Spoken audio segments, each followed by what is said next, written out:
Sabe quanto o Brasil paga por ano de juros de dívida pública para os bancos? 998 bilhões. Mais do que tudo o que a gente gasta em saúde, educação, Bolsa Família, Minha Casa Minha Vida e BPC. E isso é só os juros, tá? Sonegação fiscal de grandes empresas no Brasil, em 127 bilhões. E isenção fiscal, em 560 bilhões. Se você somar só esses três, tá? 2 trilhões e 200 bilhões. Dá quase 3 vezes mais tudo que o Brasil gasta com saúde, educação, moradia, BPC e Bolsa Família. Ai, Boulos, vamos lá, vai. É verdade que o Brasil gasta tudo isso com juros. Mas a pergunta que vocês escondem é: por que o Brasil gasta tudo isso com juros e de quem é a verdadeira responsabilidade? Sim, porque existe uma narrativa infantil segundo a qual os banqueiros definem os juros brasileiros. Ou que o presidente do Banco Central sozinho decide quanto a dívida pública vai custar. Quando o Campos Neto estava no comando do Banco Central, vocês repetiam isso todos os dias, lembra? Bom, se essa história fosse verdadeira, bastaria então baixar os juros na canetada. E a conta do país com os juros da dívida ficaria muito mais barata. Só que na realidade, não funciona assim. Nunca funcionou. Você sabe por quê? Porque o governo emite dívida pública em vários prazos. 1 ano, 5 anos, 10 anos, até 30 anos. Para você ter uma ideia, hoje o prazo médio da dívida pública brasileira está em 4,16 anos. Apenas 17% da dívida vence em até 12 meses. O restante tem prazos muito maiores.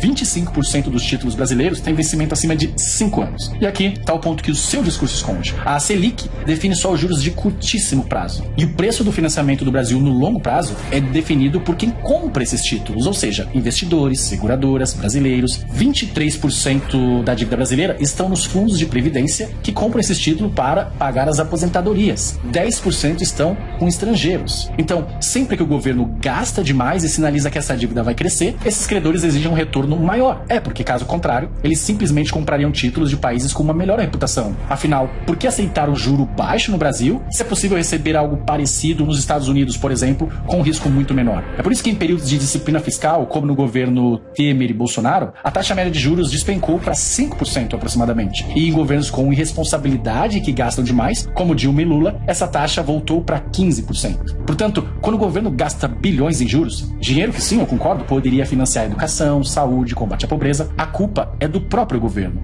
não é dos banqueiros. E sobre o Bolsa Empresário, que eu concordo com você e também sou contra esse tipo de transferência para grandes grupos empresariais, tem um detalhe que você não conta. Quem mais transferiu dinheiro dos impostos dos mais pobres para esses grandes grupos empresariais foram Lula e Dilma, quando os subsídios saltaram de 2% do PIB para 5% atualmente. Boulos, a economia tem regras. O problema é que o seu partido, seu presidente e os seus aliados não gostam delas. E enquanto vocês apontarem o dedo para os banqueiros, continuarão fugindo da única verdade incômoda. O fracasso é de vocês. E você, quer continuar assistindo esse vídeo para desmentir essa esquerda populista? Então já me segue aqui.